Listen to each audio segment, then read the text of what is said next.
From the City of Angels off the Pacific Ocean, good morning, good evening, wherever you may be across the nation, around the world. I'm George Norrie. Welcome to Coast AM. Happy Valentine's Day to all of you. Next hour, Roger Tolsis joins us along with Michael Fitzhugh Bell as we talk about the invisible crime, illegal microchip implants, microwave technology against humanities. What are they trying to do with us? Here's what's happening. Are you a targeted individual? Well, you're going to hear from one. You're going to find out exactly what it means. In a moment, Roger Tolsis joins us, the investigator, and Michael Fitzhugh Bell, author of The Invisible Crime. I'm George Norrie. First of all, let's introduce one of our regular guests, Roger Tolsis, of course, Los Angeles private investigator specializing in electronic countermeasures. In the past 30-plus years, he has swept more than 2,500 locations for bugs and wiretaps. Roger has helped victims of electronic harassment and mind control through the use of over $200,000 of high-tech equipment. That keeps him to identify these sources. Roger, welcome back. How are you? Hey, George. Always great to modulate the waves with you. Oh, my gosh. So many things have been going on lately, Roger. Huh? Yeah, things are just, I'll tell you, there's so many negative things relating to our freedoms and our privacy. Awful. It seems to be getting worse, Raj. Well, it is getting worse, and the big new thing that's the worst is the drone. That is the absolute new, worst possible thing that could be flying in the skies in America. I know some cities, some states would like to ban it. I don't know if they're going to do it. I don't know if they're going to be able to do it, but they seem like these drones, they're going to be here to stay. What do you think? Well, it's just not the kind of drones that we're seeing flying over Afghanistan and launching bombs at suspected terrorists. But, the drones that they're working on now are going to be the size of a bird, and they're going to have the same kind of capabilities.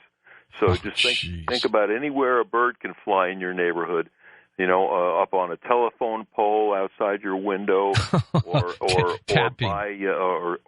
any vantage location for video link, or using its sound sensing equipment or its infrared camera equipment.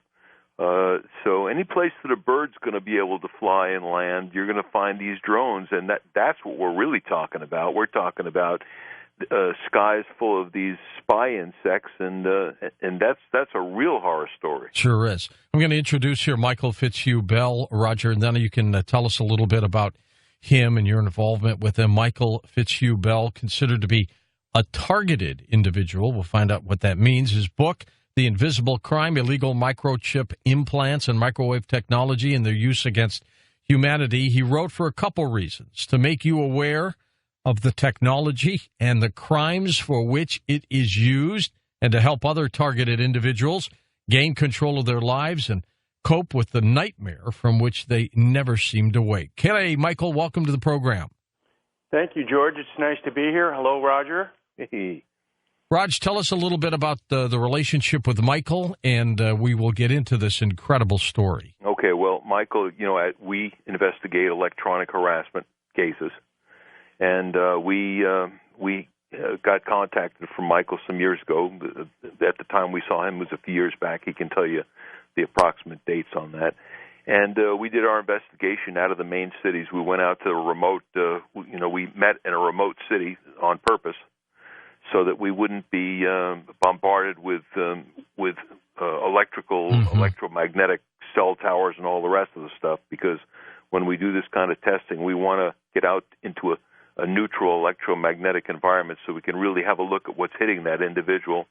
So we did that. We met up in a remote city location, and they went through this testing protocol that we do, and sweeping for chips and sweeping for directed energy attacks, and I'll let him give you the details of not only what he did with us in terms of our testing and our using different kind of shielding, but he literally traveled around the world seeking all the best minds to try to solve this problem. What happened, Michael? Tell us your story.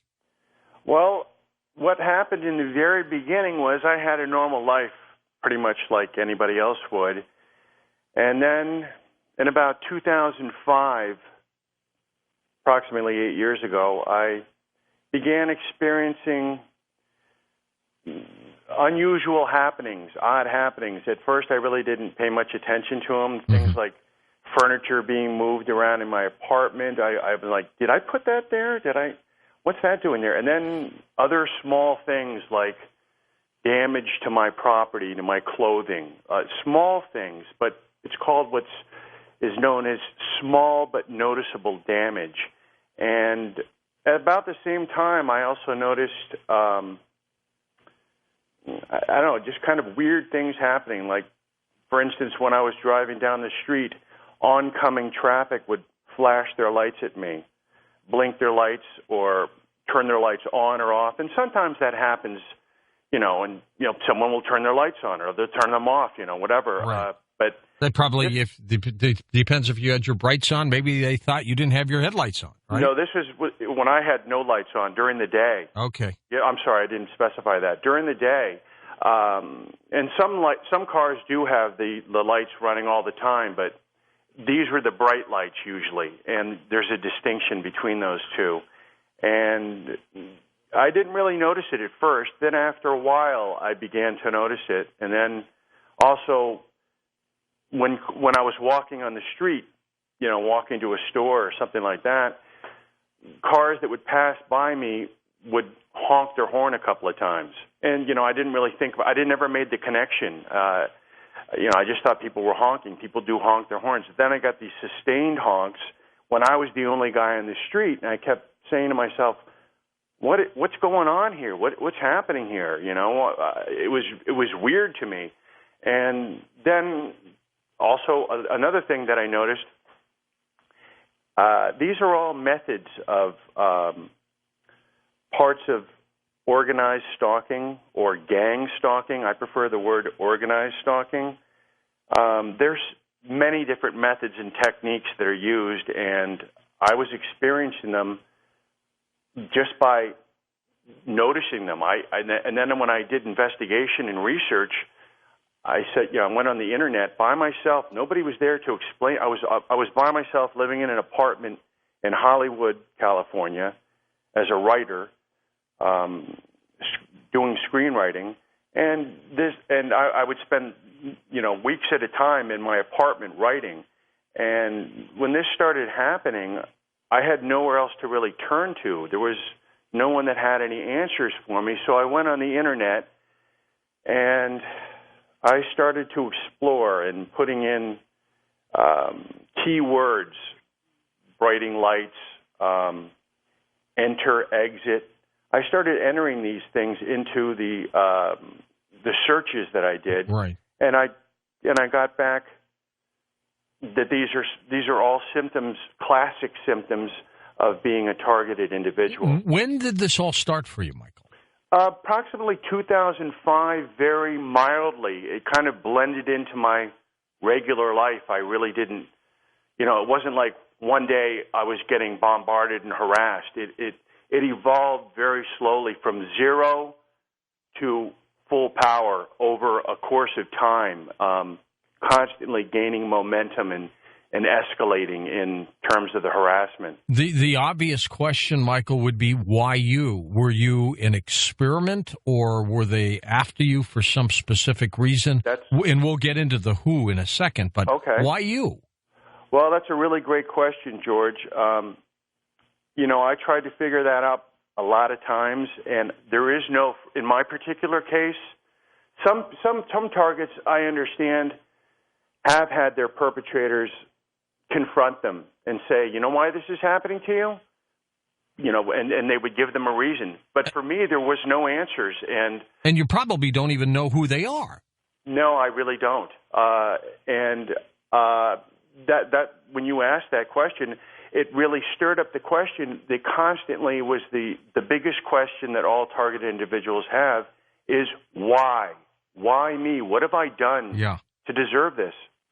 Which makes me think it's an experiment to see what they can do. Correct. Or how far they can push you or manipulate you. That's absolutely correct. Roger, how often does this happen to people? Well, we hear from 4 to 5 individuals daily, new people that are targeted individuals, but not only just from the United States. I just had two sets of individuals come in for evaluation from Australia. And I'm hearing people from all the different parts of the world, from Europe, from Middle East. So the main thing to understand is that the intelligence agencies around the world really have shared the technology, and they are all doing experiments in all the different locations of the world to attempt to see what they can do, not only through mind control technology to control the general public, but also to be able to program other people to do tasks like become perpetrators. In your case, Michael, any idea how they found you? I really don't. It was such a like the blending from my regular life to this to absolute, to like really. It took a long time for me to realize what was happening to me. I could, I shook it off. I said, this is probably just, I did. At one point, I thought, this has got to be some kind of hoax. Somebody's playing a prank on me. They've gone to some elaborate length to go out of their way to see how I'm going to react to this practical joke. At the lower levels, it almost seemed like it was that type of harassment, minor, but still harassment the same from your regular life. All of a sudden, you're getting these things happening. They're very disturbing, if they continue to happen, and that's the whole goal of it. So I really don't know exactly when I realized, but it was sometime after it started. When I look back in hindsight, probably it was going on for up to a year and a half to 2 years almost that things got to the point where I realized that they weren't a coincidence anymore, that these events were happening pretty much almost predictable. And when I got to that point, I said, there is something going on here. Something is orchestrating this, and something is controlling this, and they've singled me out for some reason. And I, to this day, I still don't know why. No one's come forward. That's the biggest puzzle for targets. Nobody ever comes forward and gives them any inkling of an idea of why they've been chosen. Or I'll tell you honestly, I do know some of the motivating factors for some of these people. From what I understand in my research, in my studies, and talking to other targets, some of the purposes some of the reasons for the actual crime being committed are for simple things that are obvious, like hatred, revenge, jealousy, or actually just for sport. For some of these people that are seriously sociopathic or psychotic, these are vents for them. Michael, I'm going to ask you a question that some may deem conspiratorial, but a lot of people have always theorized with these mass shootings that the individual may have been mind-controlled to do what they did. Well, do you think that's a possibility? Oh, definitely. Without question. Roger and I have talked about this before, especially with this very disturbing outbreak of school shootings. Yes. There's definitely something at work here that is very evil. And this is not a natural. Sometimes you do once in a while have somebody who goes, berserk. Sure. And I think the pharmaceutical drugs might have something to do with it too. That's a possibility too. Yeah. They might be having an adverse reaction. I don't know, but I do know that what you said before. I can go back as early as the 1960s. Robert Kennedy's assassin, I believe, Sirhan Sirhan, right.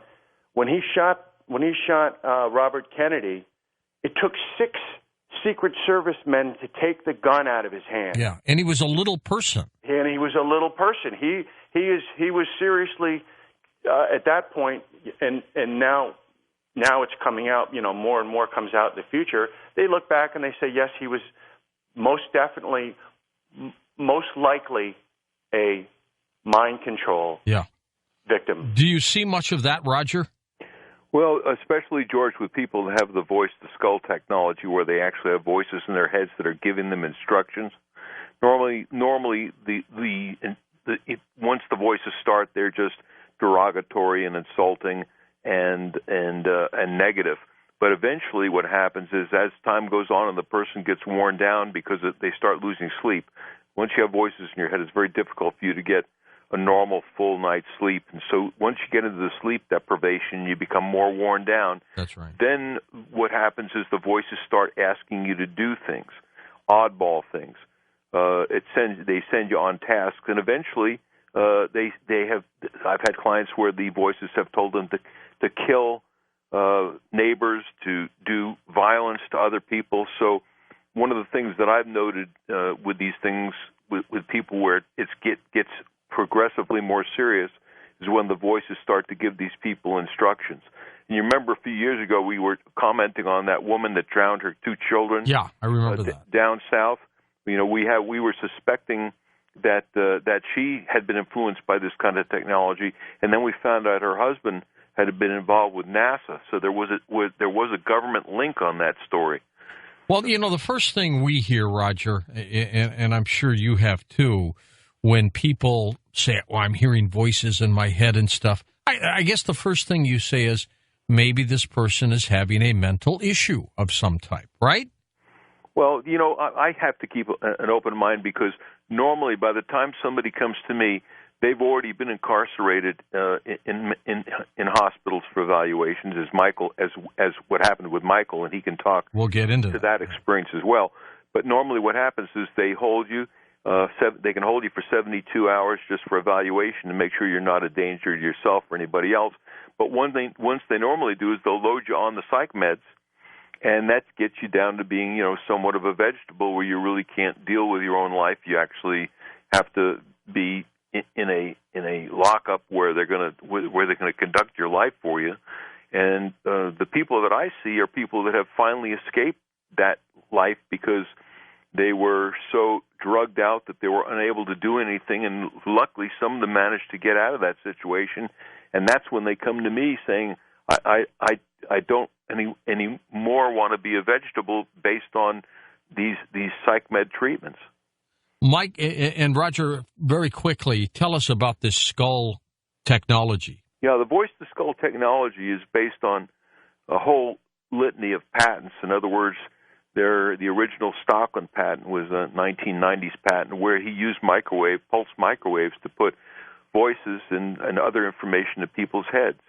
And then after that, all the patents that deal with that subject matter went secret. They went into top secret, and the government decided to go forward and see if they could use their top scientists to be able to get the technology not just for use with people who are deaf, and here you're doing something beneficial for deaf people, enabling them to hear, because you're going directly from microwaves into the neural centers of the brain. But they decided that this could end up being a terrific battlefield weapon, because if you can jam the brains of your enemies or your dissidents, then you can control populations without having to blow cities up. You don't need to destroy the infrastructures. You don't have to bomb a city into compliance. You just turn on your machines and cause people's heads to get jammed with voices that are so distracting that they can't think. We're with Michael Fitzhugh-Bell, his book, The Invisible Crime, and, of course, Roger Tolsis with us. Both their websites are linked up at coasttocoastam.com. Michael, this story here, at what point did you say, I've got to get medical assistance here? Well, I realized, hopefully I just wish that there was, I didn't really know when this first happened to me. Like I said before, nobody really tells you anything. So I made the mistake. If I go forward a little bit. All right, hold on for a sec, Michael. We're already at the break. Came up fast. We'll be back in a moment on Coast to Coast AM. Well, find out why so many people are beginning to watch Beyond Belief, our television program, internet-based. You can 10 days free. Go to GaiamTV.com/George. Let me spell it for you. GAIAMTV.com/George. Or go to our website, coasttocoastam.com. At the top, click hosts and then the television icon. Take advantage of the 10 days free, all of you. And we'll be setting up a Coast Foundation when we get to a certain subscriber level, because then we can afford it. And it's going to be something that's going to work. As a matter of fact, we're starting now to accumulate the file of needy people. And some of those emails are just unbelievably heartwarming. They really are. Anyway, just go up to coasttocoastam.com, click hosts, and the TV icon will show up, and there you go. 10 days free. Take a look at it, see if that's something you like. And welcome back to Coast to Coast with Michael Fitzhugh-Bell and Roger Tolsis. Michael, I was asking you if you got to a point where you thought you needed some serious medical supervision. I'll let you pick that up from there. Actually, what happened to me was I never really thought about going to any area of the medical community for what was happening to me, because I don't get the voice-to-skull technology. I get something called silent subliminal sound presentation.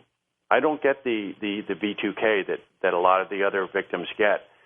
I get a lot of other things that they don't get. I get microwave burns, directed energy burns, and we can go into more of those things later. But you asked me about the medical. My first exposure was after the first time. If you read my book, I was actually drugged and taken from my apartment in Hollywood, and I was kept away from there for over a week. And when I woke up, which I thought was the next morning, a week had transpired, and Jeez. I could feel something in my system that hadn't left it yet. There was definitely some substance, some drug in my system left over from being taken. And I remember a lot of those parts. We'll go into what I remembered later, but to get right to the medical part of it, I realized very quickly that I had this stuff in my system, and I wanted to go to the police to tell them. But then I realized one step ahead, if I went to the police station, they're going to say, what proof do you have? How do we know that anyone did anything to you? So I changed direction because I lived in a small community in Beverly Hills where there was a police station and a hospital, very well-known hospital. And I went there to the emergency room, and I said, listen, I need to have a blood test done and a tox screen. And they asked me why, and I made the mistake of telling them the truth, what happened to me, what I remembered. And next thing you know, I'm locked up. It's really easy to get locked up, but very difficult to get out. Oh, my gosh. It's dangerous. Now, do you have family? Did anybody ask, where is he? Yeah, thank goodness. My youngest sister, people had been calling me. I had like 25 messages on my answering machine. People were wondering where I was. I speak to my family on a regular basis. Finally, my sister had the presence of mind to call the police stations and the hospitals, and she was able to locate me. And then finally, and they took everything from me. I had no change. There was a telephone there that you could put, change in and, regular payphone, but they took everything from me. I had nothing to put in there. Do you remember, Michael, at all the beginning of the abduction? Yes. Tell me what happened. I'll start from the very beginning quickly for you. Okay. I was in my apartment by myself one night watching television, and I opened a beer, and I took one sip, and I immediately felt drowsy. I mean, it was like pretty much within a minute. I didn't know it at the time, but I just went into my bedroom. I was so tired, it was literally a half a sip of beer. And obviously something was painted on the top of my... the can. The bottle. Oh, and bottle. Okay. And anyway, I went into my room, and I just fell down on the bed. I didn't even take my clothes off. I still had my shoes on. I was so tired. I'm glad I made it to the bed. And then a week transpired, and I went for this blood test, and next thing you know, I'm in there. But this was a nightmare week. I really, if I can just take you through it, the first night, which apparently was the first night, looking back on it, I have what you call a photographic memory. I was blessed with that to some degree. Yeah. So whereas some people would not be able to remember, I was able to remember the portions of my abduction between the druggings, when the drug was about to wear off. And I also discovered what drug they were using on me. What was that? Scopolamine. I don't know about that. Comes from Colombia and Ecuador, and it is known as the world's most dangerous drug. At any point, Michael, do you remember seeing the abductors? Yes, but they had masks on. They had little carnival masks, and this scopolamine is a very powerful,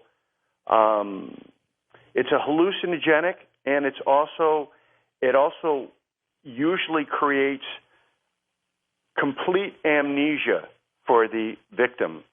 And I might add at this point that 50% of all people that are dosed with scopolamine die.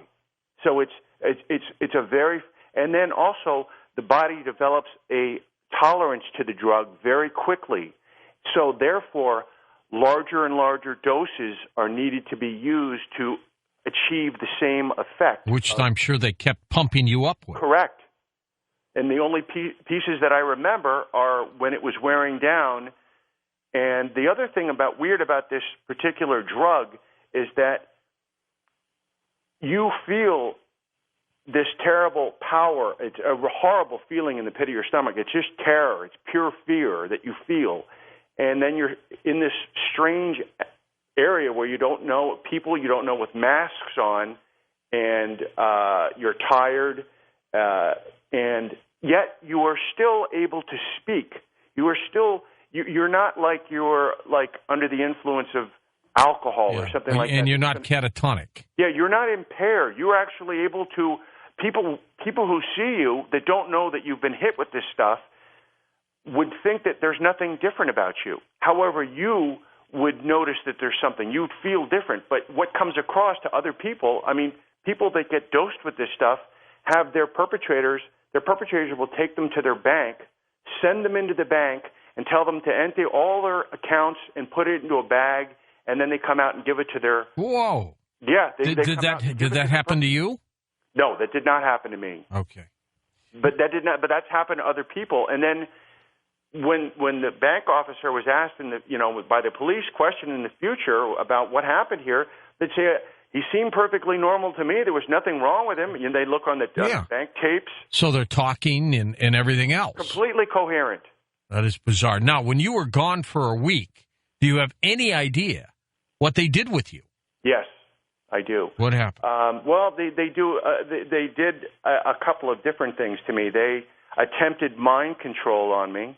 They, when I say they, the perpetrators, the criminals who are responsible. Whoever they may be. Yeah, the government, most likely. But anyway. Or maybe it's the shadow government, Michael. Yeah, it could be. It could be some deep-rooted black operative group.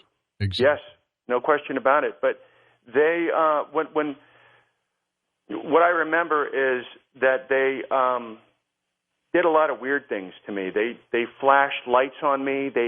I was actually at one point.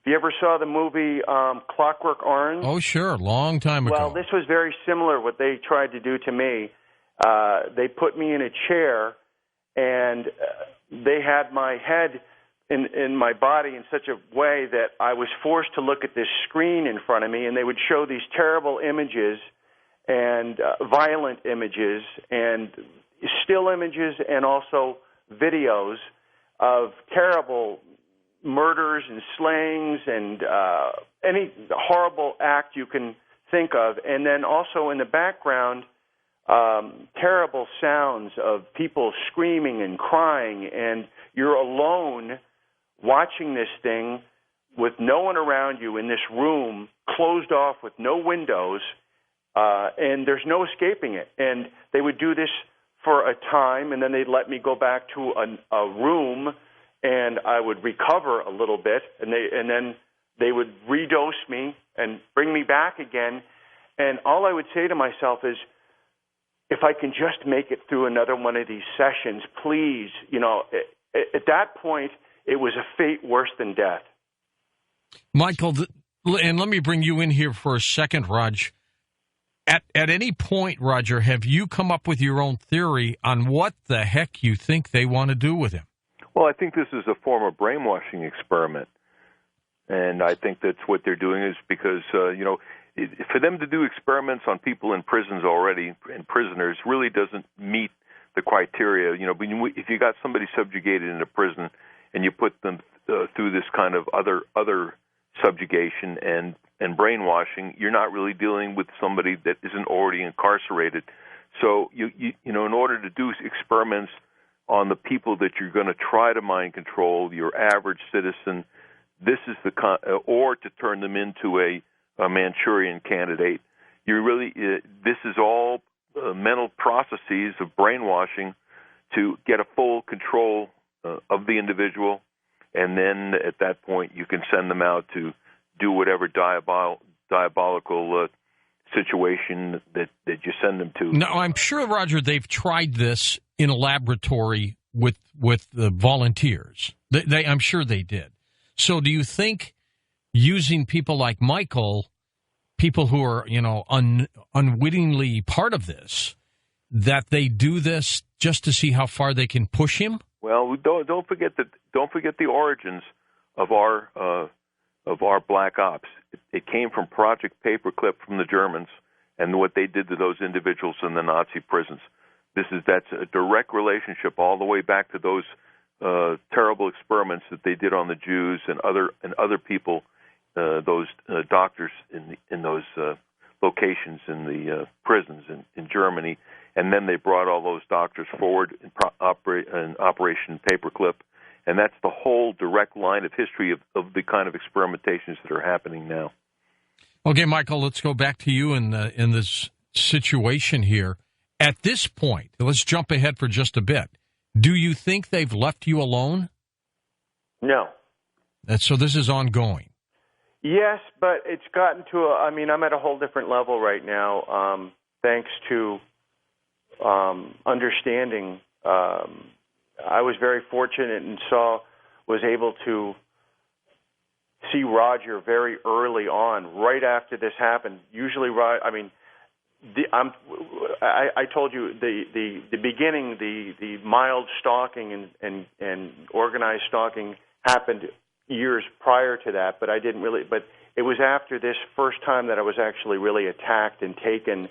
That about after the last time, it happened like 6 or 7 times, and the last time after that, I fled my apartment. At that time, I had moved. I kept thinking there was something in the neighborhood or the building. They were breaking into my apartment.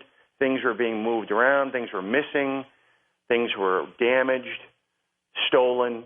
And I moved like 4 or 5 times in 2 years to different apartments. To get away from these people? I kept thinking that if I go to a new building, but then within a week or two, it would all start up again. And so the last time I fled to my parents' house in North Carolina, and from there, about 3 weeks after that, I flew out to see Roger, and thank goodness for that, because the information and the understanding that he shared with me made it so much easier for me to deal with, because otherwise it was just a huge puzzle and a question mark just shoved at me.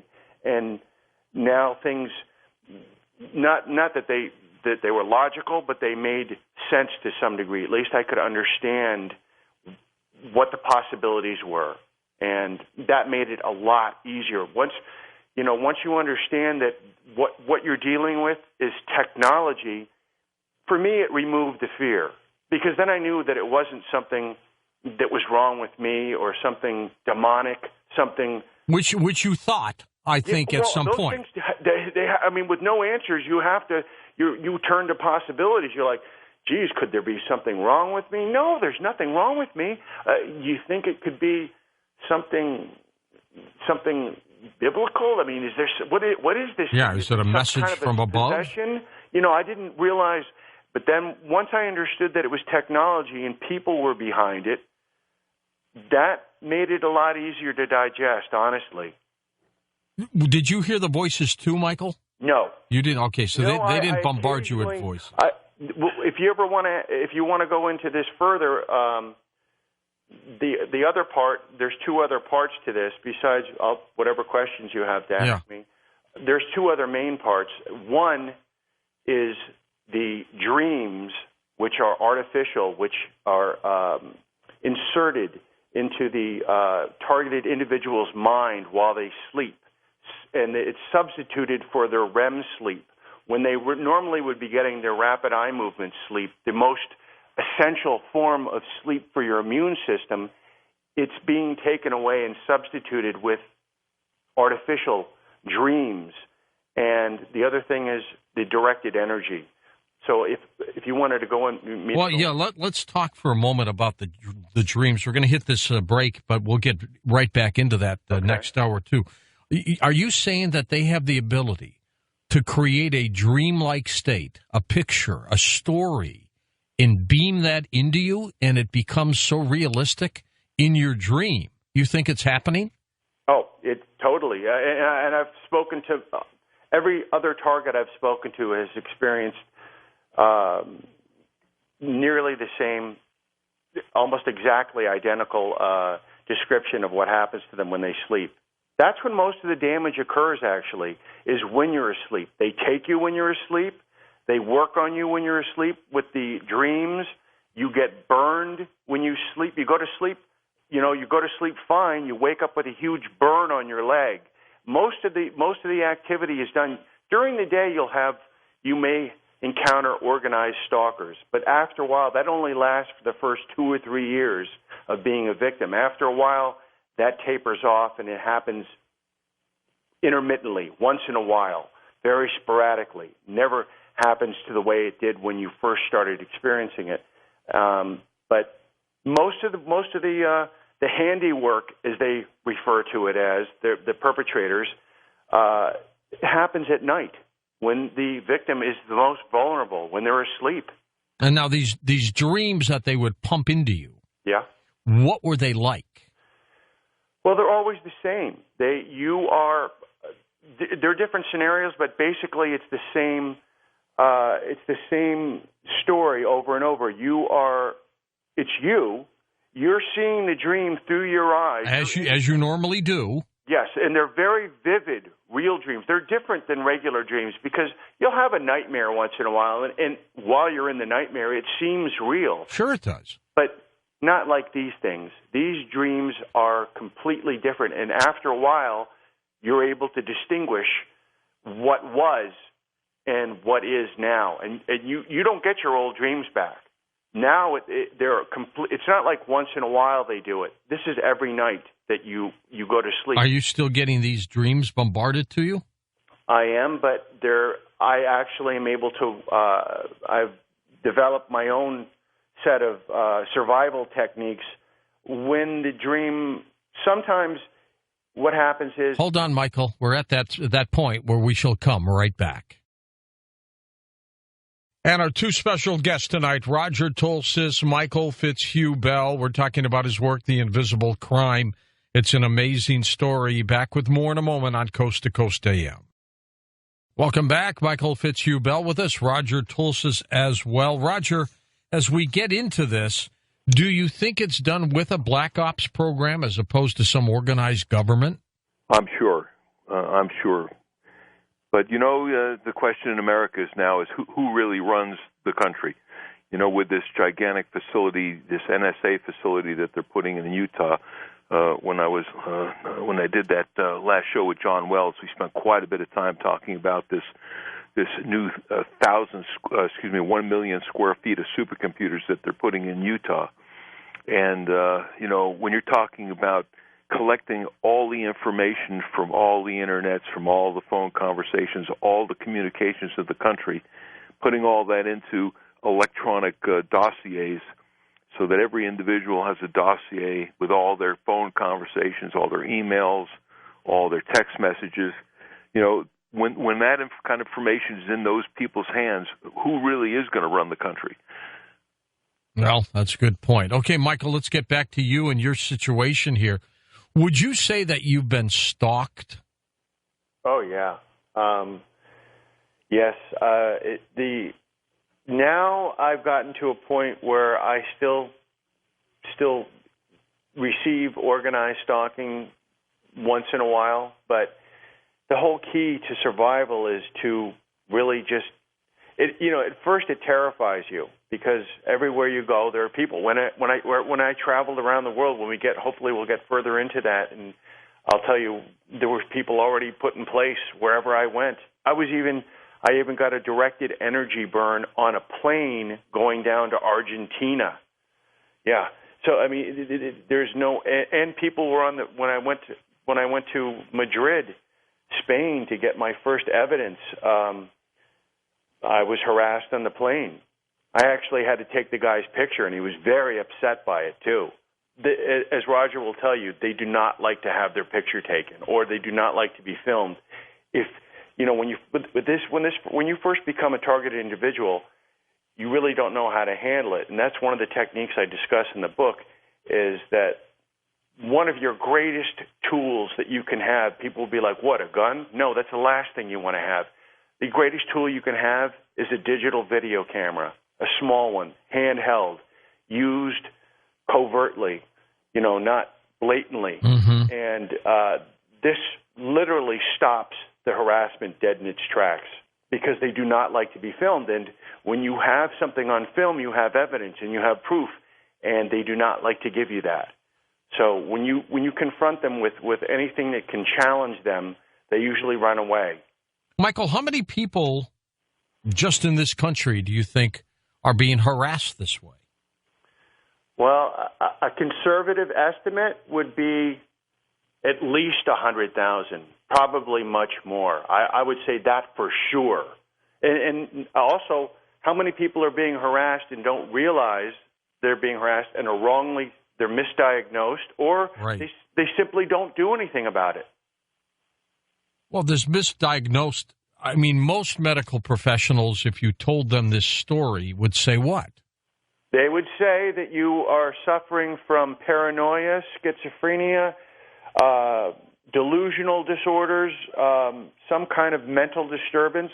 And there are those people that do suffer from those things, yes. And they do have those people out there.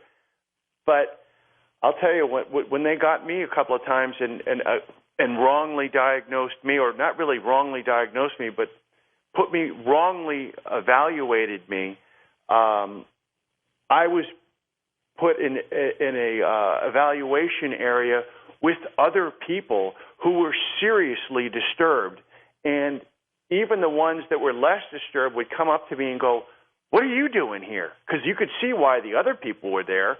They had very obvious problems, yeah. But by comparison, there was nothing wrong with it. But I saw other people when I was in the evaluation that were experiencing things that I can look back on. One of the things I was hearing a lot of is that people were hearing voices. These are people that were in the same ward that I was, the same psych evaluation ward that I was wrongly put into, and these people were complaining about all the things that I would later look back on and go, "Oh my gosh!" And not only that, that was before I knew what I know now. Jumping ahead, I want to answer your questions without skipping anything. So if you want to lead me, you can. Otherwise, I might miss a huge chunk of things that you might want to ask me about. I understand it. Roger, how many cases do you handle like this? How many cases over what period of time? Oh, geez, since you've been doing this, I guess. Oh, at least 3,000 or 4,000. It's interesting. Back in around 1970, I had my first case, and it's interesting. There was this couple that was living in a condo, and they were getting electrical phenomenon going on in the middle of the night. They were getting like electrical discharges on the ceiling and all kinds of electrical shocks in their bed. And I said, well, who would want to do this? And they said, well, the people next door are trying to run us out because they want to buy our condo. It could be them. So it was later on, I'm not going to tell you how we managed to figure it out, but later on we found out is that these people next door were running a Tesla generator, a million volt Tesla generator that was contacted on the wall, and they were actually throwing these lightning kind of sparks across the whole structure of the wall that bordered from their place to the victim's place. And I was able to finally get pictures of this machine, and the son was a physics student out at UCLA at the time that put the thing together, and they were just trying to run these people out.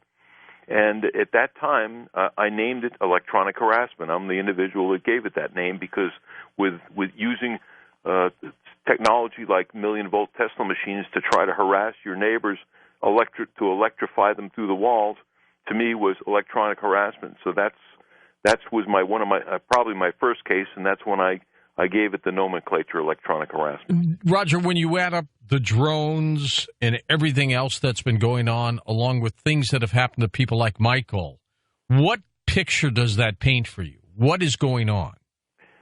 Well, what's going on is that we are moving into this 1984 society where we're going to be under constant surveillance. And if you are someone that disagrees with the government line on whatever subject matter it is, they will do several different things. They will send drones to, first of all, spy on you or use the televisions that there's some information that I sent you to look at as well, that they're now discovering that these new televisions have the ability to use cameras and audio functions that they're not supposed to have, but for some reason now they're being manufactured with the ability to bypass those safeties. So now we're going to get in a situation where Big Brother's going to be watching us. It's almost identical to that 1984 scenario. And of course, we did a full show on the 1984 prophecy some years ago. Yep. But really, that's where we're headed, total surveillance state. But the question is, once they found out you're a dissident, then how are they going to handle it? And what you're seeing happen to Michael here is preparatory research for them to how do you go about brainwashing an individual that may not be going with the party program. Are they trying to break people like Michael or put them away? What's the goal here? I think the goal is to do the research to figure out exactly what kind of manipulations, to what degree, can be successful depending on the mission. I mean, are you going to make them a Manchurian candidate where you want them to go out and execute some kind of mission, or is it just you want to silence the individuals and make them so self-doubting and so feared that they won't go up against the propaganda of the government? Michael, they must be incensed that you came out with this book, The Invisible Crime. You are absolutely right, George. The closer I got to I'll tell you, the retaliation that I received, the closer I came to submitting the manuscript, then intensified and escalated to a point where it was very difficult to finish the end of the book, and then also to, it's not really an end, but to finish this part of the story. And actually, for other targeted individuals that may be listening, if they haven't figured it out already, the more that you anger your perpetrators, the more you're doing well for yourself. The more they leave you alone is the more danger you're in. When you resist and effectively, you are punished for it. And but you should actually take it as a positive thing, because otherwise they wouldn't do anything to you. If you're just going along with the program and going along for the ride, you're already going downstream. They don't have to do anything. It's when you challenge them and make it difficult for them that they try to hurt you or punish you or torture you to some extent. Let's get into your dream state again and explain what they've been doing, how you think they do it. Well, what they do is in the dreams, you're very vulnerable when you sleep, and these dreams, they have the same scenario every time. You are the loser. You are the outcast. You are laughed at. You are taunted. You are chased. You've lost something you can't find. You put a set of keys down, and now for the rest of the dream, you're looking for them. You know you just had them here, but now you're looking for them, and they just disappear. Whatever. That it's always those same type of scenarios.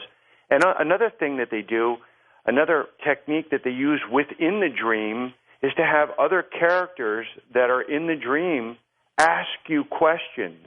In the dream? Yes, they will ask you questions, and you are pretty much very submissive to that. You are very, they can extract whatever they want from you at that point. You have no guard up in your dream, and you may relinquish information you wouldn't normally relinquish. Are they reading your dream state mind? Well, they're doing that. They're monitoring the way you interact with the dream that they've set up for you. And simultaneously, while you're distracted with this dream in your mind, they are also doing something else, which is called, it's a type of hypnosis. And they are actually extracting memories and thoughts and the way you think from you while you're in this dream at the same time. And sometimes both. Sometimes they'll also be asking you questions during the dream. So you're not only being unconsciously being drained and unwittingly being drained of memories and thoughts and what actually makes you up as a human being and as a unique person, but they're also asking you actively during the dream. Jeez. Truly incredible technology. Where are they, Michael, when this is going on? Are they in a van outside your house or what? Well, actually, this crime is achieved today with the advance of technology. It's able to be achieved through a cell phone. So they can be up to several thousand miles away from you using the satellite system, going from satellite to satellite. When they hook up, they actually punch in a 10-digit number to get you. That's you. And then a different number for somebody else. And whoever is given access to this can hear what you're saying and hear what you're hearing and know your thoughts in real time. The computer grabs your brainwave and will be able to translate it into real words in real time. That's how advanced the technology is. Just remarkable. Yeah. Now, you were talking about directed energy as well. What are they doing with that? That is that's a little bit, well, it's using the same system. It's using the satellite system and the equivalent to the GPS system with the cellular system and the satellite system combined. That's because the cell phone is a satellite run or running off the towers, the cell towers that they have, either one, and they will be able to, the perpetrators will be able to actually direct a very fine microwave beam, invisible. One of the words for the invisible crime. They will be able to burn you. You will not be able to see or even actually feel it while you're asleep.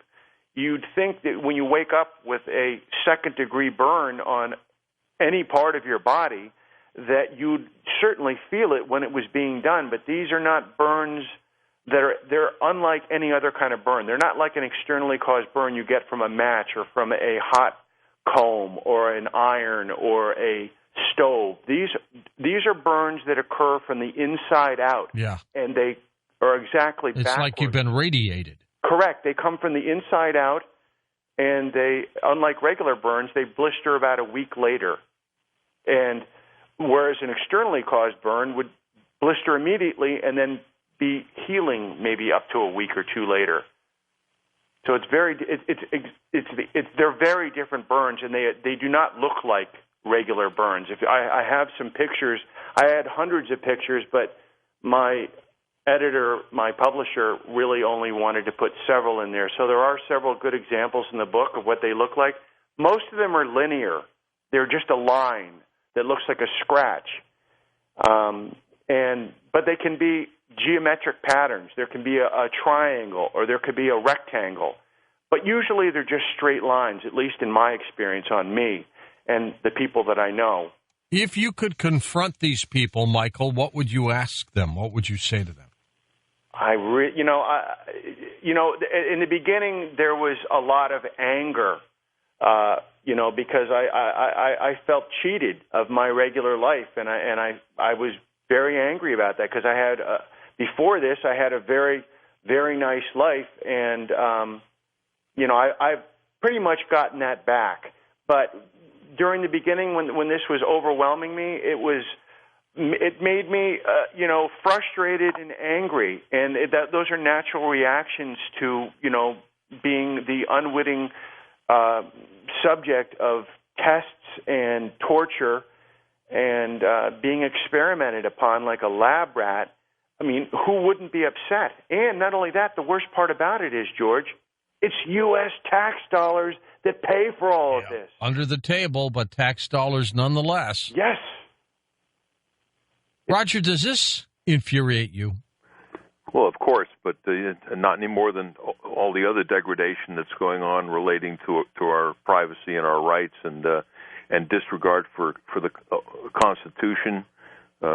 Both our legislators and the courts are turning blind eyes to this abuse. I mean, where in the Constitution do you give the President of the United States the right to assassinate citizens? I mean, has this country gone completely mad? Well, let me ask you this. With what's been going on, and it's been going on for some time, why does it seem that they have speeded things up? Well, I think the time's running out on the economy. Remember, we've talked in some of the other shows about this hyperinflation. They keep printing more and more paper, and the credit card is running out. Eventually, people around the world that are holding dollars as their backup currency are going to say, the dollar's not purchasing what it used to before. So they have to have everything in place before this massive hyperinflation kicks in and people start taking to the streets because their Social Security checks aren't arriving and their welfare checks aren't arriving, and things move into the chaos like we're seeing in Spain and in Greece. So a lot of these technologies have to be in place because they're going to have to deal with a lot of angry people in the street. We're going to come back. More of the invisible crime on Coast to Coast AM. Well, have you been targeted? Next hour, we'll open up the phone lines. We'll take your stories and your questions as well. I'll be back in a moment with our two special guests right here on Coast to Coast AM. And welcome back to Coast. Michael Fitzhugh-Bell with us, Roger Tolsis as well. Michael, what about implants? Have they followed you with those? Yes, they have. Oh, geez. And I'll tell you exactly how I found out about the implants. It was by accident, really. I had been reading and doing research. I pushed further to find out my condition, and I was reading about microchips, and I said to myself, "Thank goodness they haven't used those on me." And then as I looked further, it seemed like it was a real possibility with their capabilities and what was happening to me, and how people always. What happened was I realized that I was like, how do these people, these perpetrators, how are they always knowing exactly where I'm going to go and where I'm traveling to, where I'm going? How are they able to track me? Then I realized that I was the point of tracking, that I was carrying this in me somehow, either in my brain waves or something that was in me. And I talked to another victim who he told me exactly what was happening, and hopefully at the end I can offer his website, because that was one of the things that saved me. But and it's a very extensive way. Anyway, he told me, he said, when you go into an underground parking garage, are you still getting attacked? I said, yeah. He goes, well, that's nothing that's being aimed at you. You have something in you. And then he told me where to look. He told me where to look on my body for the scars. And I asked my father, I said, Dad, I was told that can you look behind my ears for me? Do you see any scars? I asked my father. We went out in the sun in the morning in North Carolina and looked. He looked behind my ear. Within 3 seconds, he said, yeah, I can see a scar there. I said, look on the other side. He goes, you got the same scar on the other side. So you had two in you. Yeah, I had one behind each ear, but that was only just the beginning. Then I realized there was something in there, and I got all these MRIs done that confirmed it. But still, nothing proved actually out on the table that would say, yes, definitely, this is that. Right. Unfortunately, they make it very difficult for you to actually, you can have compelling evidence and overwhelming, really irrefutable proof of something, but the most you're going to get a doctor to admit is that it's an anomaly. That's just an anomaly. Did you get them taken out? I actually had one removed. What did it look like? It's in my book. It was actually like a little bead, about half the size of a BB. They're actually much smaller than that now. I must have had an older technology compared to the brand new stuff that's coming out today. I really feel sorry for those victims because that stuff is about the size of a piece of dust, smaller than a grain of sand. But these, I located I was getting these terrible pains in my lower jaw, my bottom of the jaw, and I couldn't, and they were coming in spurts. They weren't normal. And at first I thought maybe it was a tooth problem or something, but then after a while I realized that this is part of the program, and I'm being attacked right now, and the only thing I could do to shield myself was to use some passive shielding that I obtained from Roger Tolsis, and that saved me. But I couldn't go around all day with that thing on, and then when I took it off, there'd be a period of time where there'd be no pain, and then it would return. So I got an MRI done of my face, and sure enough, there was 4 symmetrically placed, evenly spaced across the lower part of my jaw, 4 white dots, which are not supposed to be there. And I could feel them underneath the skin. And actually, when I pulled my lip down and looked in the mirror, like a 10X mirror, I could actually see a scar, a white scar in my gum. And I could feel this thing floating around beneath the skin, right beneath the surface of the skin. I mean, you could almost... You're like a human detector, aren't you? Well, I mean, I developed this. Believe me, I've now, unfortunately become good at finding them, and other people too. And I found this, and I actually, if you ask me further, I'll tell you about how I went over to Europe and got all kinds of. Anyway, we'll go into that later, hopefully. So I went to about 8 or 10 different ear, nose, and throat doctors to get this thing taken out, and they would go off. I'd come in, I'd say, look, I've got this thing here. Could you please take it out? It's causing me terrible pain. See, that's one of the keys of getting things removed. If it's not bothering you, they won't take it out. No, that's true. If you have a complaint, pain is the indication for doctors. So you have to do what you have to do, but don't ever mention what it is. Don't ever mention that. You'll be locked up. Or worse, you'll be put on the blacklist, and all the doctors won't touch you. Where's the implant now, Michael, the one they got out of you? That one was taken away from me. I got photos of it, but they wouldn't let me keep it. And actually, they broke the law by doing that, because anything that's not organic, that's in your body, is your custody. So you don't own that thing. If they pull a piece of glass out of your foot that you stepped on, it's yours. That's your glass. Yeah, that's the chain of custody goes to the person who it's been found in, whatever it is, a bullet, whatever that is owned by that person, and unless it's organic. So then, like some kind of a cancer or a tumor or something like that, they're going to have to send that to pathology. But that's what the doctor said. And I'll tell you, George, I knew they were going to take it away from me, and I saw it on the table. The doctor went out of the room for a second. I didn't know what to do. I couldn't put it in my pocket. I was 1 second away from swallowing it because I knew then I'd say, "Look, search me. Where is it?" And I knew I could recover it later. It was the only thought that went through my mind. But I also knew that there'd be a terrible price to pay had I gone that route. If I had done that, he would have known that it was missing, and I would have been in terrible trouble somehow. It would have come back to bite me. So the best I could do was take photos of it, and even if I had taken it away, because the doctor hadn't given it an official, officially recognized it, even if I'd taken it away and gotten away with it and go, "Look what I found," they'd say, "How do we know that you actually that was actually in you?" Yeah. There's no doctor to verify that. So, and you were never able to get it analyzed then? No, they said that they told me that it was a mucoid formation, like a calcium deposit or something like that. It was not, because they're all the same. I've got 3 other ones. Believe me, I'm in no danger of running out of these things. Roger, what do you think of that? Well, I think the interesting part is that no doctors in the U.S. would touch it. It was interesting because years ago we had some doctors that were helping us with victims that had these things because we were detecting them and we were sending them into some doctors, and there were some doctors that were helping us.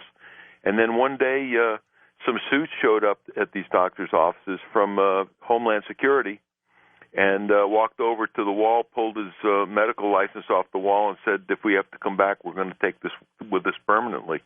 And so when we sent the next victims in for analysis and chip removal, the doctors said, "Well, hey, we can't deal with you anymore. We had this visit, and it was nice knowing you." That's scary stuff. Yeah, that's why Michael had to go to Europe. He can give you his story about how he managed to get the doctors in Europe to help him. Well, have you come back, Michael? Obviously, I'm not going to give. Yeah. No, I'm here. You're back here. Okay. Oh yeah. I mean, I only went over there.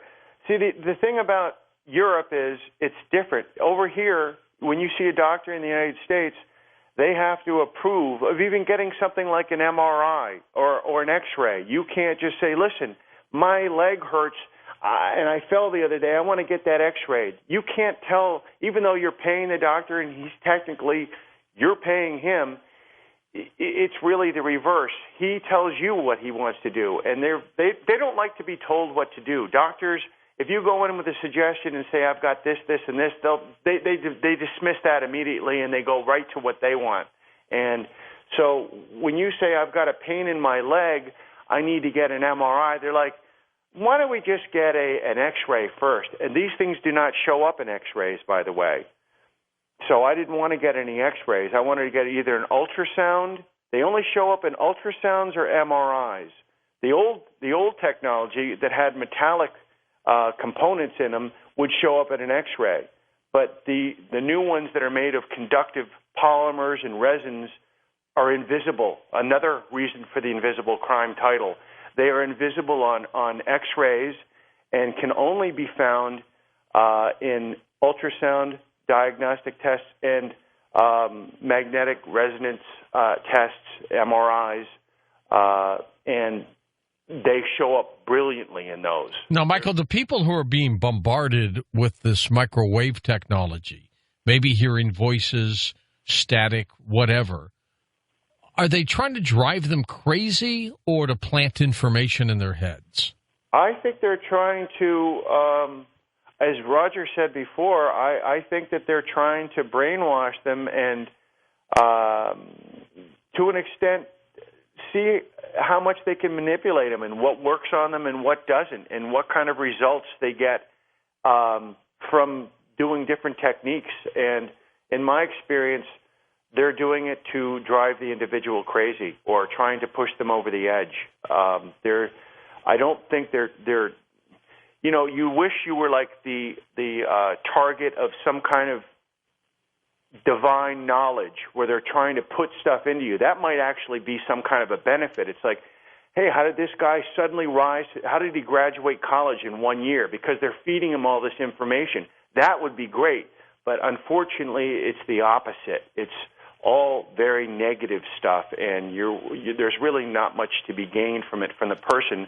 Perhaps the perpetrators are gaining huge amounts and vast amounts of knowledge and research and studies at the cost of our lives. When I say our, I say any other targeted individual or any other victim of this crime.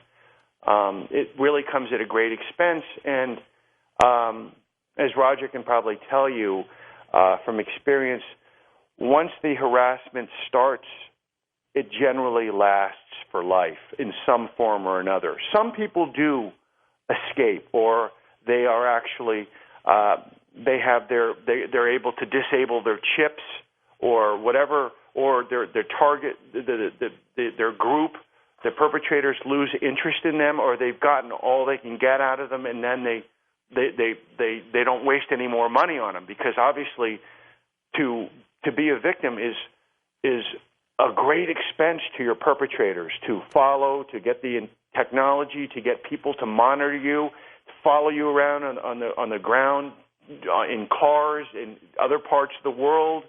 It's a huge expense, but when you're the government, you have no budget. You can do whatever you want, and anything is within the realm of possibilities.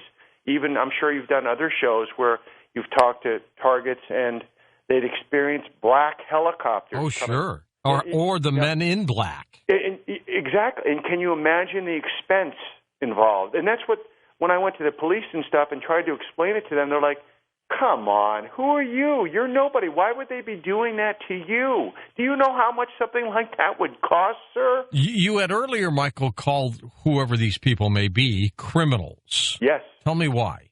Well, I call them three different things. They're known as perpetrators because they're perpetrating a crime, but they are criminals because they are violating, as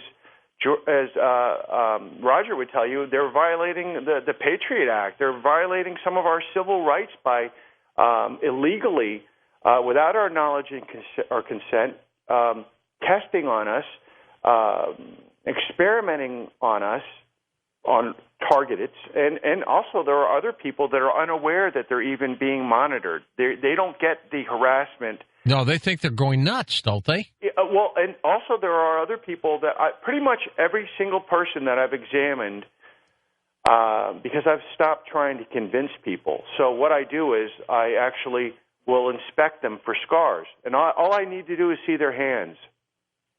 That's it. Yeah. And I usually find them within 5 or 10 seconds. And I find them on the same spot on either hand. They are symmetrical and corresponding in nature, and they are almost always the same. And I blow people's minds by telling them that. Someone who's asked me about my book and stuff, and I'm like, wait, before I try to convince you, let me just look at the top of your hand. And they hold out their hand in the sun. It's much easier to see natural sunlight. Artificial light you can't really see very well, but natural sunlight you can see them very clearly. And I point them out to people, and I'm like, what are the chances of me pointing a scar out in your hand that you've never seen before? And I'll have the same scar on my hand. We've never met each other before, right? Yeah. Okay. Let me see your hand. And I show them, and they go, oh my God. And I go, let me see your other hand. Always one side is easier to identify than the other.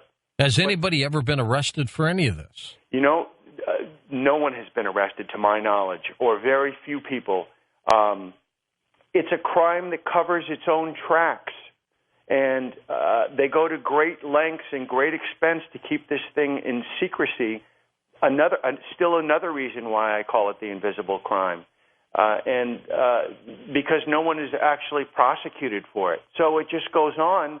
And if I may, at this time, just throw in this quote because I think you'll like it. Albert Einstein, the world is a dangerous place to live, not because of the evil people, but because of the people that do nothing about it. I like that. So what do people do about this, Roger? What can you do? Well, when we do an evaluation, generally we need the person for 5 days, and there's a test protocol that we use, and we use an electronic warfare spectrum analyzer to monitor their status. In other words, we're looking for directed energy attacks and these spectrum systems that we use actually can capture attack, even if an attack takes only a microsecond. The machine captures it in the computer memory, and then we also use electrostatic shielding for an active shielding. So we actually put these people inside a shielded enclosure and attempt to break the link between them, their chips, and the directed energy so that they can get some rest. Most people, when they come to us at the end of their rope, have terrible sleep deprivation because that's one of the ways that one of the techniques that they use here to wear they break you down. Yeah, that's how they do it. When you have voices or you have energy burns and this kind of things, normally you can't get a good night's sleep, and that goes on for months at a time. So we have this system that we put together that's a electrostatic shielding system, and we put the individuals in there and try to get them to recover their energy by getting some sleep and cutting them off from their attacks, at least for the period of time that they're in the shielding. That's an amazing situation. Michael, before we hit the break, what do you recommend to people who think this is happening to them? Well, if you're lucky enough to see someone like Roger, actually there's only one Roger. So if you're lucky enough to see Roger, you're headed in the right direction. The other thing I would recommend is countermeasures, which is shielding, and hopefully after the break you can ask me some questions about countermeasures and shielding and how do people protect themselves and prepare themsells for any future perpetration or torture techniques, anything that they've been experiencing. There are ways of not eliminating it, but certainly making it to a point where it's tolerable. When you tell people about this, Michael, what do they say? Well, I've learned to be very cautious about who I tell. And when I was with my parents, I was so obsessed with finding out. This is earlier on, several years ago.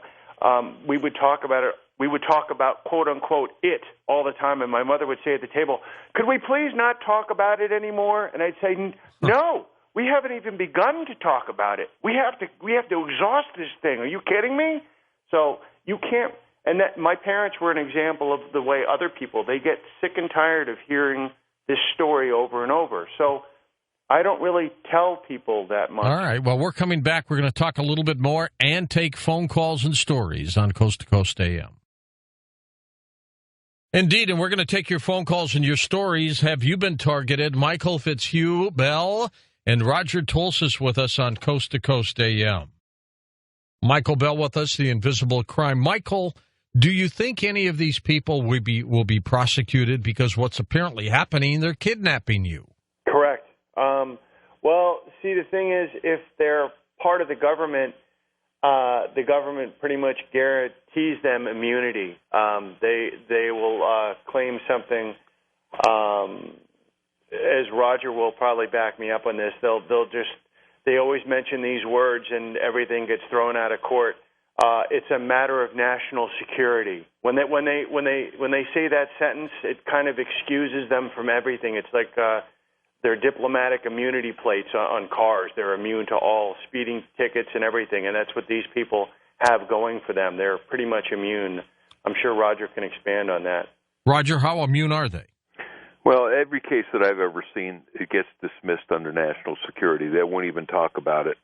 They don't acknowledge it. It's the same thing as you get the same kind of problem you get with the UFO kind of situations where they won't even want to talk about it to any degree at all. So there has been some cases, and every one that I've ever seen was dismissed under national security. All right, let's take some calls while we continue chatting with Roger and Michael. Let's go to Alan in Springfield, Missouri. Alan, welcome to the program. Go ahead. Hey, thank you, George. Sure. I was living in Mount Vernon down the interstate, about 30 miles from Springfield here, and I just got into this kind of thing, and I had a notebook full of notes I'd taken about FEMA camps. Well, I went to Jack Goodman's office there in right off the square in Mount Vernon, and the minute that he was out to lunch, but there was a tall, skinny fella that come out, and he sat down and I started talking. Well, the minute I mentioned FEMA camps, the secretary pulled out a red iPod-looking device, plugged it into the wall. My ears started ringing like there was a high-frequency level in the room or something. She was taking shorthand notes real fast, writing down practically everything I was saying. I go home because I was freaking out and then head to McDonald's to meet a friend there and talk to him for a little while. Well, we walk out of McDonald's, and two spaces to the right of his Ford Focus was a white F-150, and it said federal protection on the utility camper shell. Huh. And the guy was talking, it looked like on the speakerphone or something, with his phone in front of his mouth. And anyway, so we acted like we didn't see it. That could have been a locksmith or whatever, so we tried to, just not think too much of it. We'd go outside of town and then come back in from the back way and go to a friend's house that was vacant.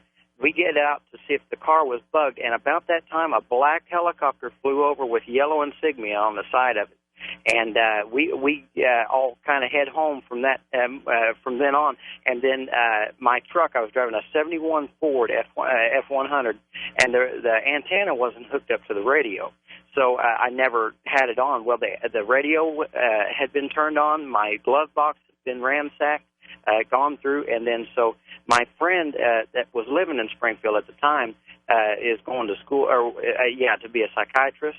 And so I figured it'd be because I felt like I was going crazy with everything that had happened. So anyway, I was on my way, and the minute I got on the interstate, it seemed like I was followed by a black Suburban. And so I got to about Hood's truck stop and got off on the on-ramp. And when I stopped at the stop sign, they stopped about 2 car lengths behind me. And I waited there for, it seemed like forever, but it was probably just about a minute or so. And they didn't honk, they didn't do nothing. And so I went back onto the interstate and headed toward Springfield. They followed me all the way until I got to a McDonald's to meet my friend, and I was followed all the way back home. So anyway, I'll take my call off the air. But Michael, I'll give you that. Why don't you react to that one? Well, in my experience, when I was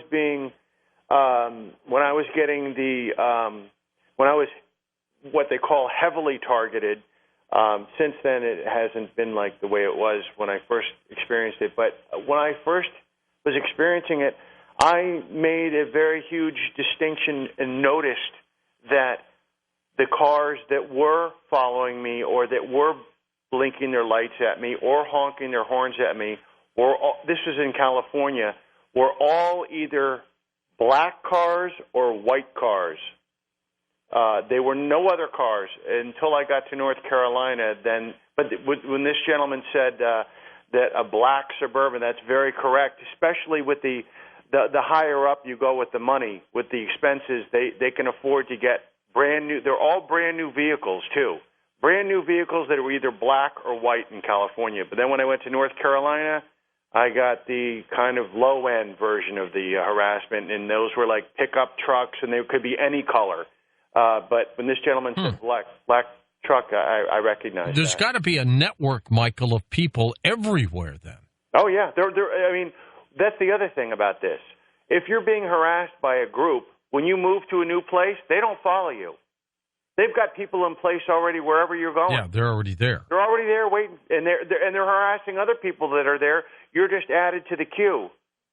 Roger, it would seem to me if this is happening, this is an effort. There's a bigger plan afoot here, and I don't know if we can even imagine what it could be. Well, you just have to think of it as a weapon system development. Just think of it as a from within, as a weapon, and all the resources that you see put into the drones and the missiles that they use at $1 million a copy. This is just another weapon, but this one doesn't leave a trace. In other words, you don't blow up a city. You don't leave a trace of the weapon being used. It's totally silent. That's how unique it is. It's so unique that you can actually unleash a weapon on the general public or on a particular individual, and there's no trace that the weapon has actually been there, did what it did, and been removed.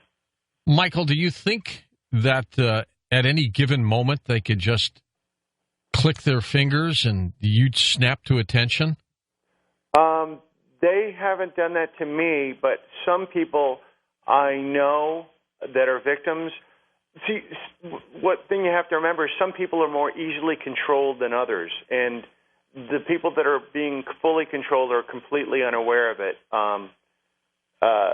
But no, for me, no, I don't think so. Not only that, they can give you instant staged heart attacks or cause automobile failure, or it goes much beyond me. It goes beyond. I mean, if they wanted to end you, I realized very early on they can end you. I thought they were trying to kill me through fear. I was actually going to die because being scared to death. That's what I originally thought before I started understanding it, and the more I understood, and the more Roger explained to me through the technology, made me less afraid, just because I knew that it wasn't something this was man that was doing this. I've got to ask you, Michael, how has this affected your professional as a writer and personal life? Well, I'll tell you, as a writer, I was very reclusive anyway, as a lot of writers are.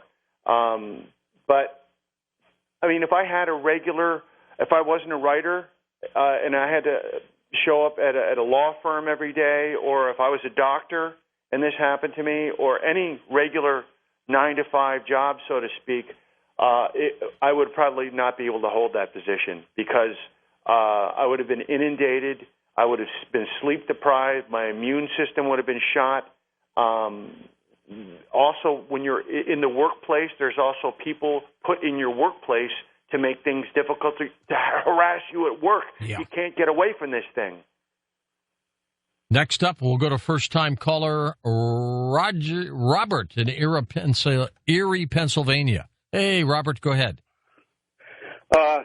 I'm really glad that I finally heard what I needed to hear. Thank you, Michael. You're welcome. For the last 7.5 years, it has never stopped. And I was in the middle of a dream with the radio on, listening to the show, because when they do this to me and they put me under, I never go to sleep.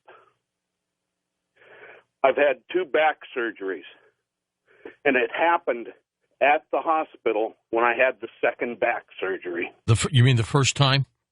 I was attacked. I heard the voices. Oh, jeez. That's also that makes sense, because often people will be brought in for medical, especially when you're put under full anesthesia, general anesthesia. That's often the time where implants and any covert operations are performed on you, because while you're there for getting your back operated on, they're putting chips in you. That happens a lot. And if you get a chip out, sometimes if you're fully anesthetized, if you're under general anesthesia, sometimes they'll take a chip out and put 2 in. You can't win with this thing. Very difficult. Yes, you can. What are you doing now, Robert? How are you fighting this? I'm turning it back on them spiritually. Good for you. That's the way to do it. There's nothing that beats positive. If you're positive, that's 40 to 50% of it.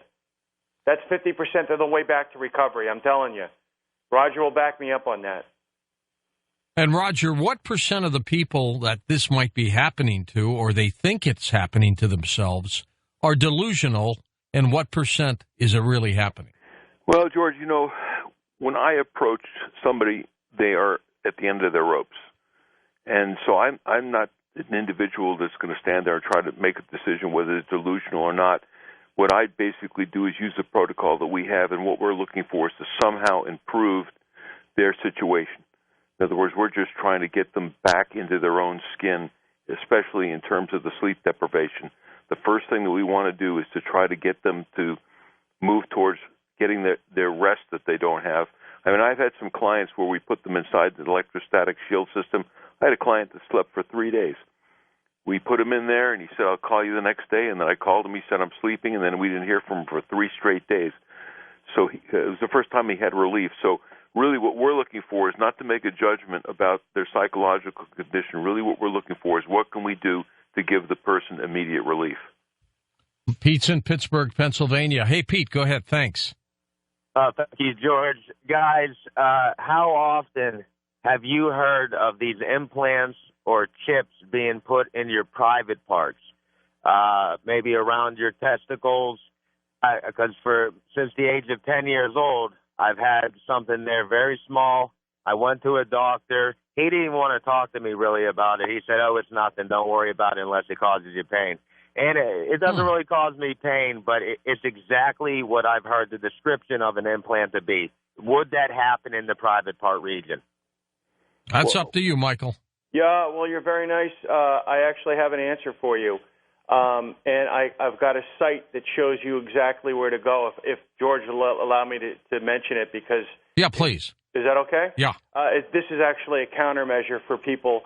One of the best and most up there with Roger's website, which is bugsweeps.com. That's very helpful. This one actually shows diagrams of where the implants go, and the name of that website is freedomfightersforamerica.com. And you go in there and you look under biomedical or implants, and you scan through there, and you'll find diagrams. And yes, they have both in men and women. In the privates, several, at least 4 to 5 different common implants are used to both arouse and to desensitize and make men impotent or make a woman aroused. Whatever they want to accomplish can be accomplished and is accomplished many times with these chips. And again, they'll do it as an experiment, I assume. Well, if it's the government, yes. If it's a private organized crime group or a hate group, they could be doing it for other reasons, for sadistic gratification, ritualistic torture. Anything you can think of is within the realm of possibility. Truly amazing, Roger, how much this is going on. When did it all start, Mr. Tolsis? Well, like I said, my original case was around 1970, and that's when I called it electronic harassment based on that first time that I saw one human being turn an electromagnetic weapon against another. And so that I'd say 1970 was the first time I got exposed to it. And then, of course, as the patents, as you can see in the progression of patents for things like voice-to-skull technology move forward, that's when the black ops decided to get fully involved with it. And I really think that they've put more money into it than they did for the Manhattan Project. And the technology has done what to all of this for them? Increased it even more? Well, any time the technology moves forward, it's going to advance the weapon system. So, you just have to think about mind control now as being a weapon system, and that's how the Department of Defense and DARPA and the rest of these people are treating it. How do we develop it into a weapon, and then to what degrees do we want to, use it as a non-lethal weapon, or do you want to move it to the level where you're going to actually start destroying people in mass? It can go from, it's kind of like a switch. You can turn it from a 1 to 10. Let's go to Jerry in Sacramento, California. Good morning, Jerry. Go ahead. Oh, thank you so much for this call. You are welcome. Starting in 1981, I went to Tripler Hospital in Hawaii, and I had all these strange things, like when I'd look at a page trying to read a book, part of the letters would be gone, and I'd have to move the book over to see it. And I've seen doctors at different hospitals, and I was in the Merchant Marine because I had my captain's license to run boats. And they told me, it's psychosomatic. And then 10 years ago, I wrecked a snowmobile and damaged my back. And the doctor said, well, you've obviously had multiple sclerosis for years. And I've died for lack of sleep for a long, long time. And they've had me on temazepam the last several years to try and get me a little sleep at night.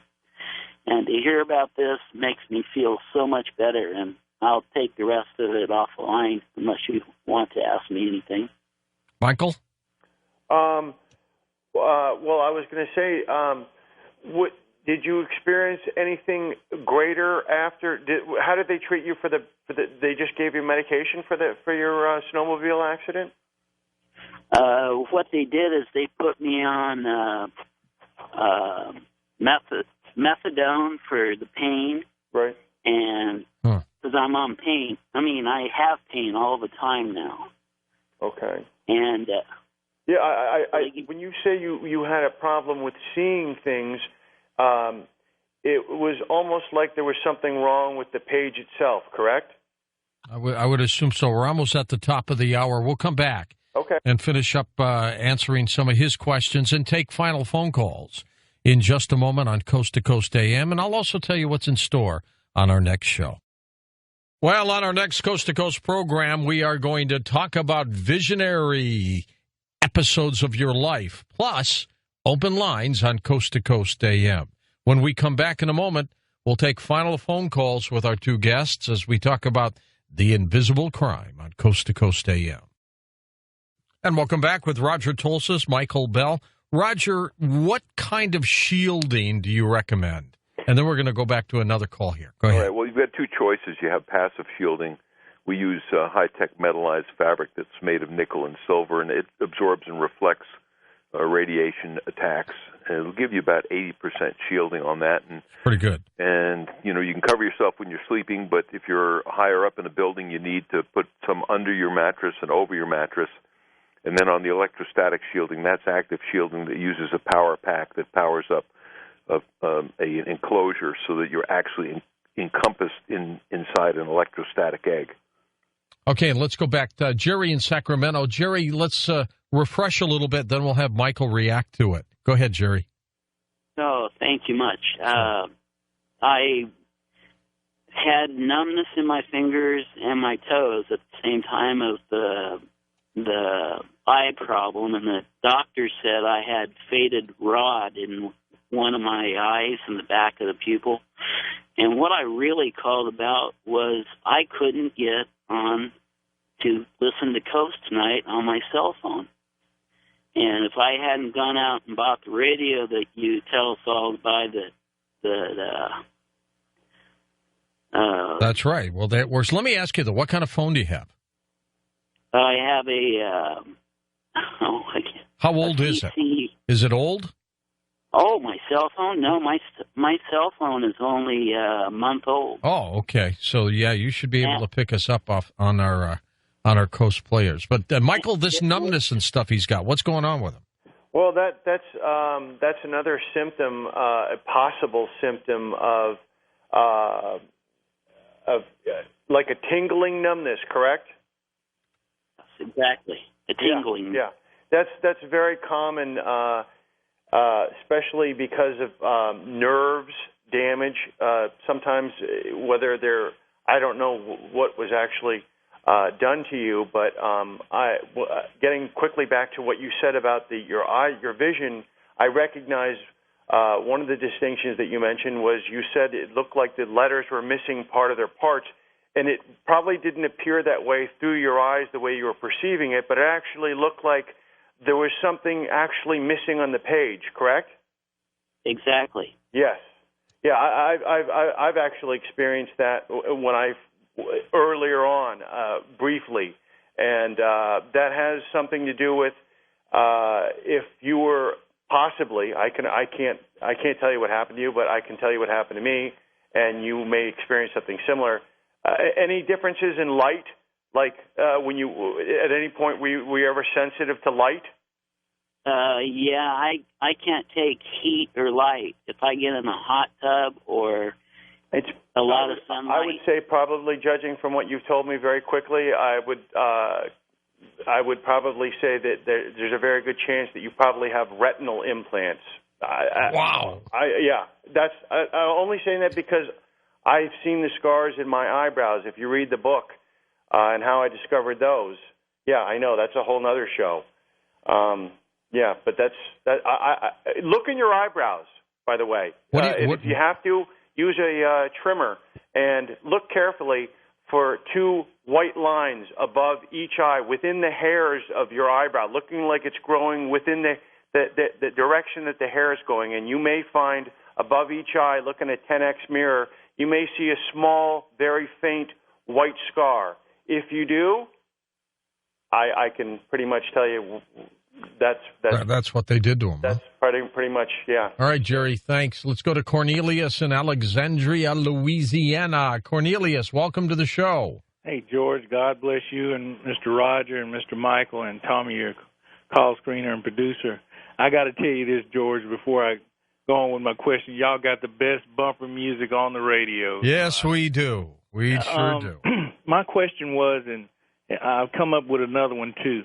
I don't know if y'all have contacted Dr. Roger Lear, because he takes out those implants dealing with UFOs and stuff like that. And my other question, could this be some type of demonic attack? And I'll take my answers off the air. Demonic. Now, you would think, Michael, that it would be more black ops instead of some kind of demonic attack. What do you think? Yeah, I agree with you.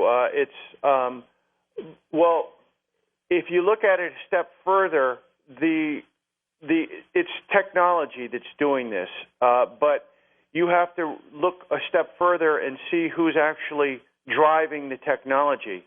You know, if the person who's driving it is evil, if you will, to put it in an extreme. If the person is up to no good,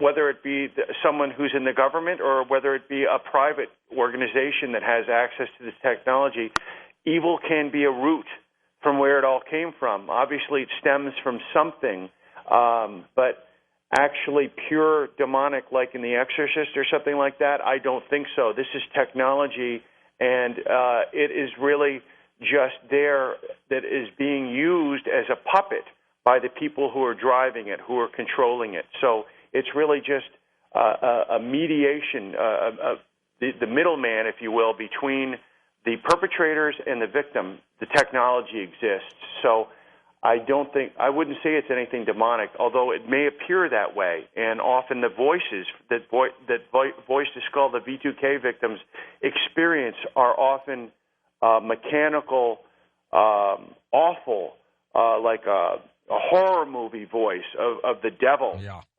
And that can be very frightening. They must be going crazy that you're on this program tonight, Michael. If I am, I'm sure I'm going to be punished for it some way or another. But that's the price you pay, and I'm not going to I'm not going to not tell the truth. Roger, had you heard about the dream technology? Yeah, before? We call it dream insertion. So yes, that's a common thing that we see with many, many people, and dreams are very powerful. Your whole subconscious being open at that particular time, they really can implant thoughts. How do they do the thoughts, Michael? Do they do like a video and then try to beam it in electronically to you, or what? When you're actually being given a notion? Yeah. That's planted in your subconscious. It bypasses your pre-speech area in your brain, where you would, before you say something, even if you say it, even if you're very quick with your thinking, you are actually forming the thought before it's said. So what they do is they bypass your speech area and they go right to your thought process and implant. So it's very difficult for a victim or a target they're interchangeable, those words, to distinguish what is their own thought processes and to be able to distinct that and to make the distinction of what is their own and what is being projected at them. That is where there is a blurry line. And a lot of people just aren't able to make that distinction. And they're like, I'm having all these weird thoughts. I don't know what I'm thinking. But, hey, I'm telling you, it's not because there's anything wrong with you. You are being manipulated. Let's go to Bakersfield, California. Tom's turn. Tom, thank you for holding. Thank you very much. I'm happy to be on your show. I've been a victim of this electronic harassment, ringing in the ears, keeping me up all night. It's wonder weapons from U.S. News and World Report to keep the enemy from sleeping with microwave, sonic, or acoustic weapons. Uh-huh. Dr. Eldon Birds. technology, who was the electromagnetic weapons director of the Marine Corps. This is, you can look up Dr. Paul Taylor, Captain Paul Taylor of the Navy, his microwave, millimeter wave weapons that will debilitate anybody on the battlefield. Captain Paul Taylor, Dr. Ross Adey, A-D-E-Y. Dr. Jose Delgado, he wasn't just putting chips in a bull, stopping a bull. He put them in human beings and made them move like a mechanical toy. Dr. Ross Adey, Dr. Elvin Byrd, Dr. Elizabeth Rauscher. My brother and I had a falling out with a crime boss who we subsequently discovered was a crime boss. All of a sudden, we get put into this predatory gang stalking program that the CIA and the mob both run together, and a guy came up to me telling me he was CIA Illuminati, and he's the terrorist who's going to make me look like a terrorist if he wants. He told me he can make me drive off the road. This was like 3-4 years ago. I don't know what the hell he was. I thought he was crazy. Then I realized what the ringing in my ears started, and it was abnormal ringing. It's not normal ringing when it keeps you up at night, all night long. It keeps you up at night. Then the ringing started, and it simulates or mimics tinnitus. And I'm surprised Roger Tolles hasn't mentioned this, because most of the people I've investigated that are a victim of mind control, they have some kind of ringing in their ears, and it simulates tinnitus.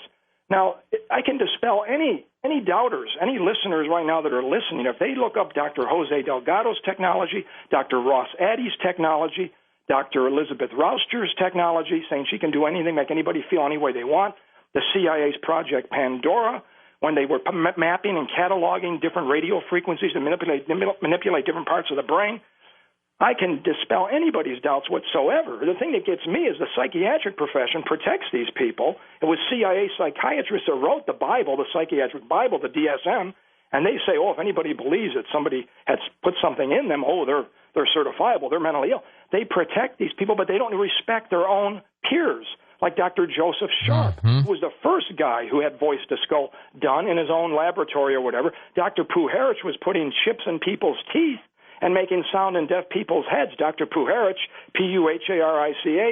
I mean, this can go. There's so much evidence of this. If you look up patent number 2,995,663, patent number 3,951,134, there's so much evidence that the government is involved in this black op crap, that the CIA and NSA are running these black op, these SEP programs. You have done your homework on this, Tom. What about the ringing in the ears, Roger? Is that normal? Yeah, that's definitely one of the things that we run into with almost everybody. So he's right on. Yeah, I couldn't have put it any better. That gentleman knows what he's talking about. It's amazing how they single people out and then just go for it. Michael, I wonder if you did something first and they decided to key in on you. I've thought about that, George, but I really don't. I can't think of anything that I've done outside of my writing, and my writing is mostly my screenplays were mostly harmless. Yeah, they're just mostly. It was mostly, believe it or not, more aimed toward comedy. If anything, nothing. I didn't do anything that was like science fiction, revealing anything futuristic or anything like that might put some group in jeopardy. I can't figure it out, really. When you're doing a weapon system development, and it's all statistics, because basically you need to have the bodies. When you're doing a statistical program where you're developing mind control stuff, you need thousands of people, and then the results of the experiments are all statistically put together, put through supercomputers, and algorithms are made that are fired off the satellites and are fired off the cell towers, and that's how this whole thing goes together. Just think of it as supercomputers processing thousands of experiments and just crunching the numbers on the other side of it and coming up with weapon systems. Let's take a few more calls here. We'll go to Michelle in Manitou, Colorado. Hey, Michelle, go ahead. Hey, guys, I'm a little bit in shock here, so bear with me. Okay. I'm kind of a nervous wreck, and you just answered everything that I've been going through alone. And you're the only people I've ever told this to except for one friend. I was engaged to a guy who was Delta Forces MI. He was an officer in the Special Forces Group, Fort Carson, Colorado. I was engaged to him in early 2001. I was engaged to him for 4 years. What tipped me off tonight, that this is what we went through, and I didn't tell you what I went through. I would start to say something and answer a question that he asked me, and he would already know the answer. And I'm going to give you a small example, and then I think you guys will know what the hell I'm talking about, and I don't think I'm crazy anymore. And I thought about it, too. And the ringing in your ears thing, I have had no sleep for years, and I got a lot done. But the ringing in my ear thing, I went to doctors, and they said they couldn't figure it out, and it's driving me insane. I can't believe it. But what was it? He was a special government liaison, and he would travel back and forth from the United States to Europe. He now works for he works for Scotland Yard, basically. I'm not making this up. And no one can trace me from this phone call, so I think I'm okay.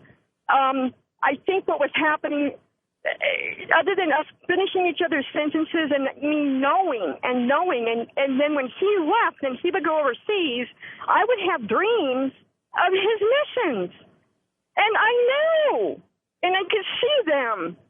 But he was highly classified. He actually wrote the books for every Black Ops special operation that there was.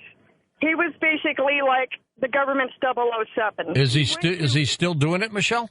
No, he now works in Europe for basically Scotland Yard. Get my drift here. No, he's doing it over there. He is a special forces company commander for the entire British intelligence in Europe right now. Do you talk to him anymore? No, but I still have the dreams sometimes. And you guys mentioned some other stuff, how it's a really weird kind of dream, and they'll step in and kind of talk to you. Yep.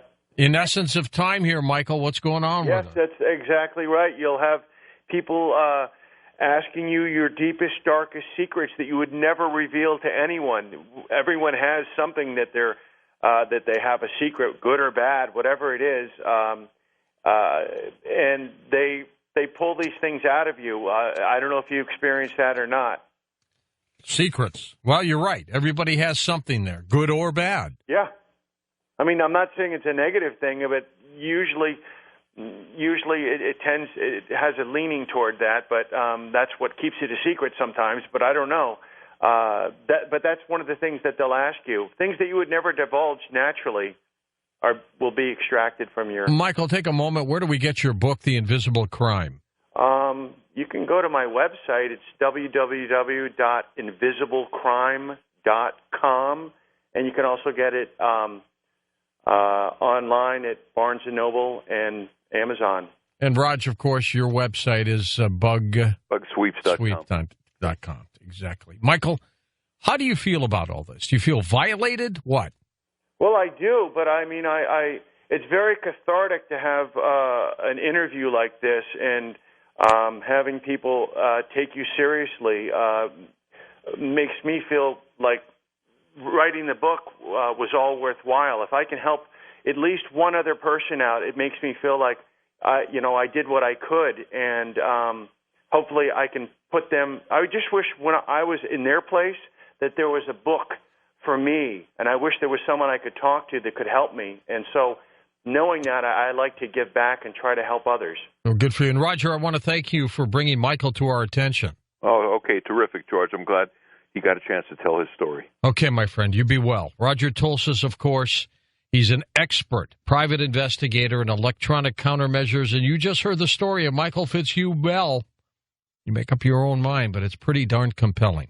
For Dan Galante, Tom Danheiser, Lisa Lyon, Lex Lonehood, Sean Ladesseur, Stephanie Smith, Chris Boros, George Knapp, John B. Wells, Ian Punnett, and Art Bell, I'm George Norrie. Somewhere out there on Coast to Coast AM, we'll see you on our next edition. Until then, be safe, everyone.